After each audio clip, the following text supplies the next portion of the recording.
ቴክኒሻኖች ዛሬ ዜድ3 ኤክስ ኦንላይን ቱል አዲስ ላይሰንስ ማኔጅመንት ሲስተም ይዞ መጥቷል። ይህንንም ቴሌግራም ቻናላችን ላይ አናውንስ አድርገን ነበር። ነገር ግን አሰራሩ አልገባንም። ምንድነው የሚያደርጋችሁ? ልክ ስከፍቱት ከላይ ዩዘር ፖርታል የሚል ያመጣባቸዋል። ባጭሩ ምንድነው ፖርታል አካውንት ከፍተን በኢሜይላችን ከዛ በኋላ የዜድ3 ኤክስ ላይሰንሳችንን ከዛ ጋር አታች ማድረግ ነው። ይህንንም ለማድረግ መጀመሪያ ኤክስ ፖርታል አካውንት እንከፍታለን ማለት ነው። ዩዘር ፖርታል ይላል፣ ሳይኒን እንለዋለን።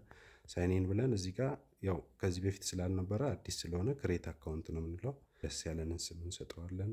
ከዛ እዚህ ጋር ኢሜል እዚህ ላይ እንሞላላታለን። ከዛ በኋላ እሱን ከገጠም በኋላ ፓስወርድ ነው። እዚህ ጋር ፓስወርድ እንግዲህ ስትሮንግ ፓስወርድ ነው የሚፈልጉት። ስፔሻል ካራክተር ጭምር መስጠት አለብን። ኮንፊርም እናደርጋለን። ካራክተር ጋር አግሪ እንለዋለን። ሰብሚት።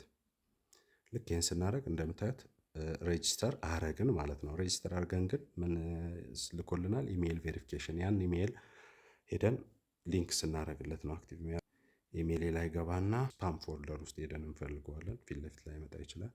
ያው እዛ ውስጥ ስንገባ እዚህ ስፓም ውስጥ አለ። ከዛ እቺን ኮንፊርም ሬጂስተር እንላታለን። ይኸው አውቶማቲካሊ ዜድ3 ኤክስ ዩዘር ፖርታል አካውንት ከፍተናል። ላይ ሎጊን ማድረግ ሎጊን ስናደርግ የከፈትንበትን ኢሜይል እና ለመክፈት የተጠቀምንበትን ፓስወርድ እንሰጠዋለን። ሰተን ሎጊን እንለዋለን። ዜድ3 ኤክስ ፖርታል አካውንት ከፍተናል፣ ግን የዜድ3 ኤክስ ኦንላይን ቱል ካርዳችን ከዚህ ጋር ሊንክ አልሆነም። እዛ ሄደን አሳይን ሎጊን እንለዋለን። አሳይን ሎጊን ስንል እዚህ ጋር የምናስገባው ምንድነው?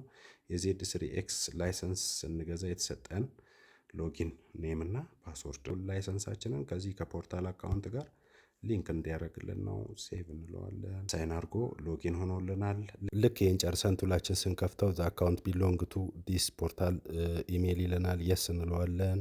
ከዛ ቱላችን መስራት ይጀምራል ማለት ነው። ቻው